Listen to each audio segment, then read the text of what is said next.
His room was dim, bathed in amber light that seemed to cling to my skin like memory. The city murmured faintly outside, but inside it was just us, suspended in that strange space between decision and regret. I didn't move. Neither did he. But the silence between us kept pulling, drawing us closer by degrees of breath and heartbeat. I stared down at the glass in my hands, watching the liquid ripple as my fingers trembled slightly. Not enough for him to notice, or maybe he did. His gaze was sharp like that, always catching things I tried to hide. The way my legs pressed a little tighter together. The way I bit the inside of my cheek when I was nervous. The way I couldn't quite look at him for more than a few seconds without something in my chest stuttering. He sat down beside me. Not close, not yet, but close enough that I could feel the heat of him. And then, without looking at me, he reached out and tucked a loose strand of hair behind my ear. Just that. But the world tilted. I felt the warmth of his fingers graze my cheek, and my whole body reacted like he'd touched something buried deeper. Like his hand had found the switch to some part of me I'd kept dimmed for too long. My breath caught, small and involuntary, and I hated how much he must have heard it. He looked at me then. Slowly, like he was trying to memorize my expression. I shouldn't have done that, he said, but he didn't move away. I shouldn't be here, I whispered, barely recognizing my own voice. We were two liars orbiting the same confession. He leaned in just a little. Just enough. His arm brushed mine, barely there, but it was the kind of touch that made my skin burn with the absence of more. Then why are you? He asked. God. That question. Why was I? Why had I taken the long way home in my mind all week, building the fantasy of this moment with every unresolved glance we'd shared? Why had I worn perfume tonight, not just the everyday one but the one? Why had I come up here? I didn't answer. I couldn't. Because the truth sat too deep in my chest to reach. Or maybe I didn't want to touch it. Not yet. Instead, I looked at him. Fully. And for the first time, I didn't look away. His hand moved again, slower this time, brushing the side of my arm just barely. Fingertips skating over fabric, heat trailing behind. I inhaled sharply, and he paused. You want me to stop? He asked, voice rough. No one had ever said my name the way he said it just then, like a promise and a dare. I don't know what I want, I breathed, though we both knew I was lying again. He leaned closer. His mouth hovered inches from mine, but he didn't kiss me. Instead, he let the tension build. Inch by slow, unbearable inch. I could feel his breath against my lips, the warmth of it, the hesitation, the ache. His eyes flicked down to my mouth, then back up. He was waiting, giving me a chance to choose. I didn't move, didn't kiss him, didn't stop him. And in that stillness, something between us shattered. Or maybe it was born. His hand slid behind my neck, gentle but sure, pulling me just enough that I had to close my eyes. Not from fear, but from surrender. The first touch wasn't a kiss. It was the space before it. The moment where the whole world holds its breath and waits to see what you'll become. And in that moment, I wasn't a wife. I was just a woman who had stepped off the edge of her own restraint, and was still falling. He kissed me, but not like in the movies. No sweeping motion. No crashing into cabinets.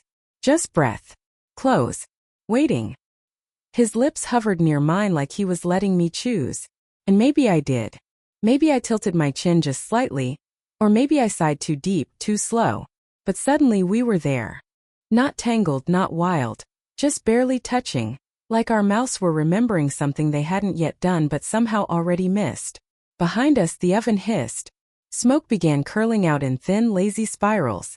Still, we stayed in that moment, hovering between decency and something deliciously irreversible. My body forgot how to lie.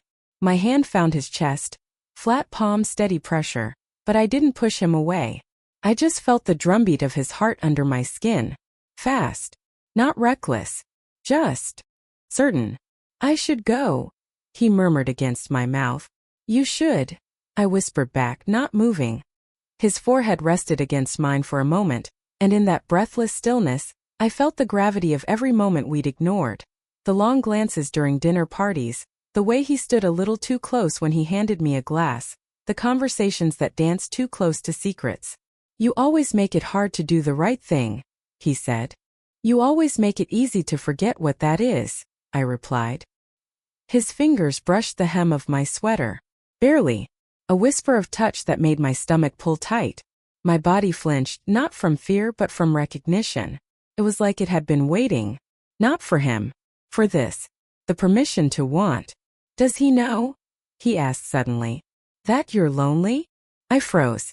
That word, lonely, hit harder than any accusation. Because it was true. My marriage wasn't violent. It wasn't cruel. It was just quiet. Silent dinners. Chore lists. Missed calls. Nights spent on opposite ends of a shared bed like two continents drifting further apart. No, I admitted. He thinks we're okay. He stepped back slightly, enough to let me breathe, not enough to let me go. I could lie to myself, he said. Tell myself I didn't come here hoping for this. The alarm finally screamed, sharp, piercing. I turned away, fumbling toward the oven with trembling fingers. Opened the door. A blast of heat. The roast was blackened, smoking, ruined. He came up behind me. Not touching. Just watching. The kitchen, full of haze and heat and tension, became a confessional. What are we doing? I asked too quietly. He paused. Something we can't undo. And in that moment I realized what was burning wasn't just dinner. It was the structure. The safety.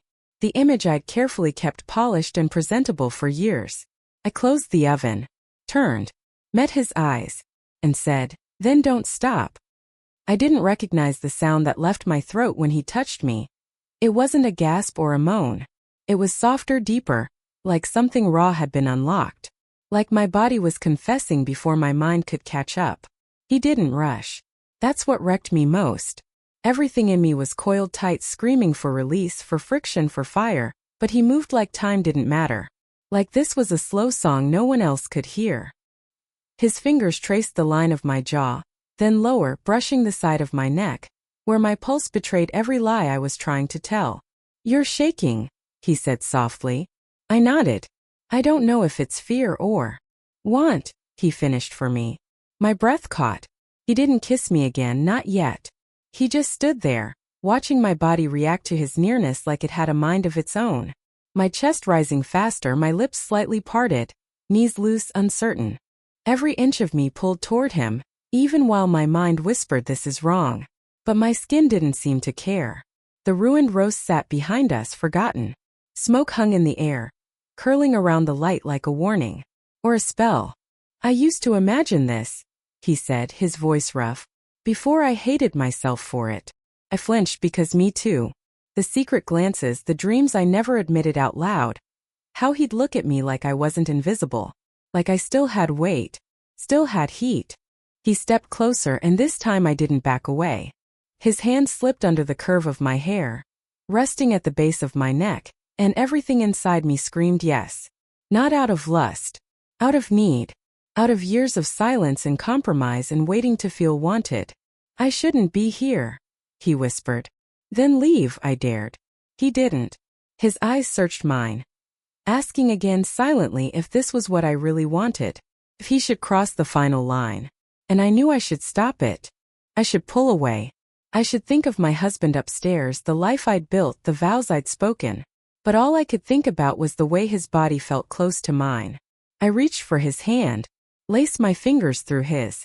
And in that moment the kitchen disappeared. No walls. No rules. Just two people standing too close to the edge, both already falling. The air had changed. Not just warmer, charged. Every breath was heavier. The space between our bodies didn't feel like distance anymore. But tension, stretching, trembling, begging to be snapped. And when I stepped into him, chest brushing chest, I felt it. The unraveling. He inhaled like I'd knocked the wind from him. Like he hadn't expected me to close that space. But I had. I did. And I wasn't sorry. I didn't know what was louder, my heartbeat or the voice in my head screaming this was a mistake. But the voice was fading, drowned beneath the thunder of something deeper. Hungrier. He didn't touch me right away. He just looked at me. I mean really looked, like he was memorizing me. Tracing the contours of my uncertainty with reverence and ache. You sure? He asked, and his voice cracked just barely. I nodded. Not because I was certain, but because I was ready to stop pretending. His hands found my waist, slowly, gently, like I might break. And maybe I would've if he'd rushed it. If he'd taken instead of asked. But no. He moved like every inch of me mattered. And God, the way he touched me. Like my skin had been asleep for years and he was waking it with nothing but heat. His thumb brushed the strip of skin just above my jeans. One single motion. But my breath hitched and my body arched and suddenly I felt everything. Every nerve. Every thought. Every forgotten part of myself lighting up in waves. His lips were at my ear now, barely brushing it as he whispered, "You're shaking again." This time I didn't answer. Because this time I wasn't sure where the trembling ended and the wanting began. He slid one hand up my spine under the fabric, slow and reverent, and my head tipped back with a soft, broken sound that wasn't quite a moan, but wasn't innocent either. It was surrender. The kitchen felt unreal now. Dim and golden, flickering like candlelight. The kind of moment where time stretched, elastic and fragile. I turned toward the counter, breathing hard, trying to find some anchor. Some way to slow down what was already slipping through my fingers. But he followed. His hands on either side of me now, body close enough to feel but not pressed. "Not yet. I want to be good," I whispered, eyes fixed on the scorched remains of dinner. "So be good," he said, his mouth at the curve of my neck. "But don't lie to yourself. Not tonight." I closed my eyes and leaned back into him. He moved behind me like he belonged there. Not possessive, protective. Like his body could shield me from the weight of what we were doing. And what we were about to do. My palms flattened on the counter, warm beneath my skin, as his hands traced a slow, deliberate path from my hips up to my ribs. Each inch was a question, and my body answered with tiny shivers, gasps I couldn't contain. There was no rush. Only rhythm. Only rise. We weren't speaking anymore. Not in words. We didn't need them. His breath at my neck said everything. "I see you. I want you. I've wanted you too long to pretend otherwise." And God, the ache of wanting what I shouldn't. What I'd denied. What I'd wrapped in guilt and hidden beneath routines and dinner plans and soft smiles that meant "Don't ask me how I really feel." But he was asking without saying a word. Asking with his hands, his mouth, his body pressed close enough to feel the tension I'd buried so deep it almost felt like identity. I turned in his arms. He let me. And when our eyes met, I wasn't the wife. I wasn't the rule follower. I wasn't the careful one anymore. I was just his for that moment. His hands came up to cup my face, gentle, reverent, and then he kissed me. Really kissed me. It wasn't urgent. It was deliberate. Tender. Like he wanted to taste every emotion I'd never said out loud. I gripped the front of his shirt, clutching him like he was the only real thing left in the room. And when we finally pulled apart, I was breathless. Not from the kiss. From what it meant. "I can't go back after this," I said. It wasn't a question. His eyes were dark, unreadable. But his voice was steady. "Neither can I." The floor felt uneven. The whole world off balance. And still I didn't let go. He reached behind me, flipped off the stove, then turned back with that same quiet intensity. "Let it burn," he said. And just like that I knew we weren't just crossing a line. We were erasing it. There was no music, but we moved like we were dancing, slow, close, swaying between hesitation and hunger. The heat between us wasn't metaphor anymore. It was physical, tangible, pressing in from every direction. My skin prickled with anticipation, every breath a question, every glance a dare. I let my fingers trace the curve of his jaw, down his neck, across his collarbone where the fabric parted just enough to tempt. His eyes fluttered shut, just briefly, but when they opened again something had changed. Like restraint was no longer in control. Like desire had taken the wheel and thrown the map out the window. "I used to picture this," I said. My voice surprised me. It was low, raw, like it had never been used for honesty until now. He tilted his head. "How far did you let the fantasy go?" I swallowed. "Not this far. Never this real." He leaned in, his forehead against mine again.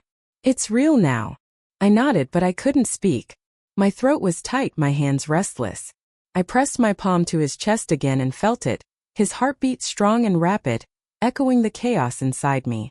He guided me backward slowly, until my back met the cool edge of the refrigerator door. The contrast made me gasp. And that sound, that gasp, seemed to unchain something in him. His hand slipped around my waist, pulling me in, and our bodies found that magnetic rhythm again. No choreography, just instinct. Like we were being moved by something older than rules. Older than reason. There was a moment, half a second, where he paused. Just stared at me, one hand tracing my cheek, his thumb brushing the corner of my mouth like he was memorizing it. And I felt it. The shift. We weren't just playing with fire anymore. We were the fire. He whispered my name, and it didn't sound like a name anymore. Sounded like permission. And I gave it. With a kiss that was half confession, half collision. I kissed him like I'd been starving. Like every other kiss in my life had been practice for this one. And when I pulled back, breathless, trembling, undone, I saw something in his eyes that stopped me cold. Flicker. A fear. Of wanting too much. Of knowing that what we just awakened couldn't be put back to sleep. Are we really doing this? I whispered. His answer was almost a growl. We already are. There's a point when want becomes need.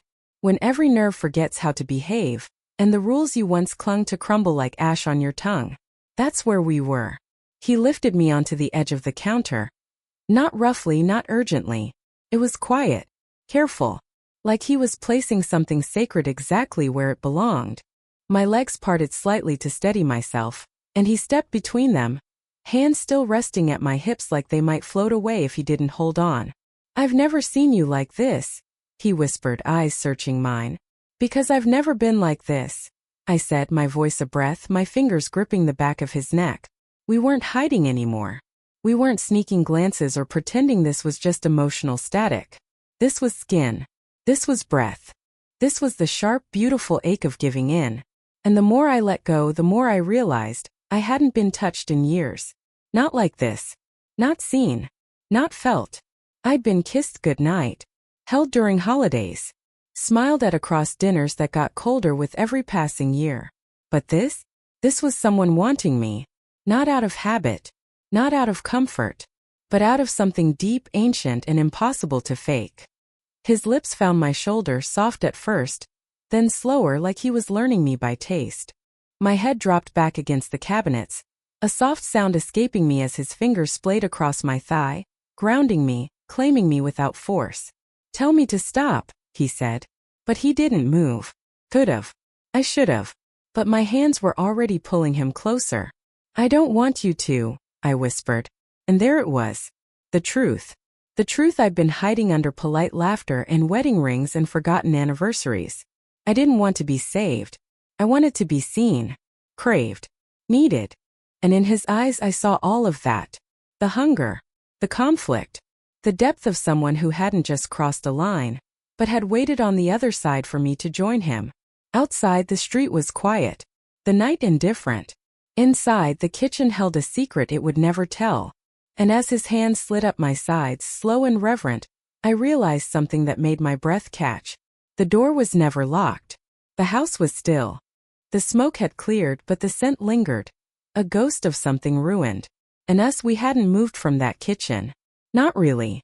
Our bodies, yes. We'd stepped away. We'd straightened clothes, fixed hair, opened windows. Pretended we could tuck it all back in. But something had changed. Something had to. He stood across from me now, hands braced on the counter, head bowed like he was waiting for judgment or permission. I should feel guilty, I said, and my voice cracked under the weight of it. He looked up. Eyes red. Not from tears. From restraint. Do you? I didn't answer right away. Because guilt wasn't what I felt. Not then. Not exactly. It was something murkier. Heavier. Like mourning. Like stepping out of a dream and realizing you can never go back to sleep. I feel alive, I whispered. And that scares the hell out of me. He crossed the space again, slower this time. No hunger. Just gravity. His hand grazed my wrist, not possessive, just checking. Are you still here? I don't know what happens next, I said. He nodded. Me neither. We both looked at the oven. The roast, cold and blackened, was still inside. Forgotten. Destroyed. It's ruined, I said. So are we, he replied, but his voice wasn't sad. It was honest. And that honesty, that shared admission, felt more intimate than anything we'd done. We weren't lovers in the usual sense. We were witnesses. To each other's emptiness. to each other's need. He turned to leave. No dramatic goodbye. No promises. Just a glance back. One that said, if you ask me to stay, I will. But I didn't. I watched him go. And I let the silence wrap around me again, softer this time. Less like a punishment, more like a question. Later that night I stood outside, barefoot on the porch, a blanket around my shoulders and the stars overhead burning quietly. My husband never asked about dinner. He never came down. And I wondered, did he know? Did he feel the shift? Because something in me had cracked wide open. And it wasn't just lust. It was something older. Wilder. A part of me I'd buried under years of compromise and, I'm fine-ness. And now it was awake. Alive. Hungry. Sometimes we set fires not to destroy, but to see what survives the flames. And in that kitchen I didn't stop him. Because something in me wanted to burn.